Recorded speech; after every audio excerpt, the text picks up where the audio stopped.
Children pushed into poverty by Ukraine war.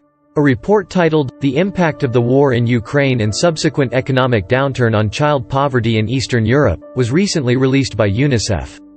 The report assessed the economic impact of the Ukraine war by studying 22 countries in Eastern Europe and Central Asia. This is a 19% increase since 2021. It found that 25% of the population in the region is children.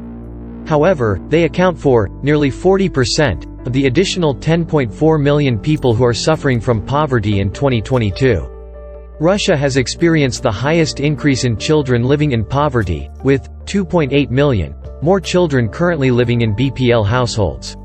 Ukraine hosts the second largest share of children living in poverty. The sharp spike in child poverty can result in 4,500 more children losing their lives before their first birthday and 17,000 more children dropping out of school this year. The economic crisis caused by the Ukraine war can create a risk of children facing abuse, exploitation, violence, and child marriage.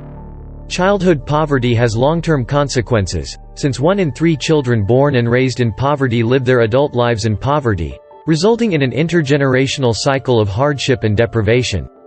The issue of poverty is exacerbated by the government's reduction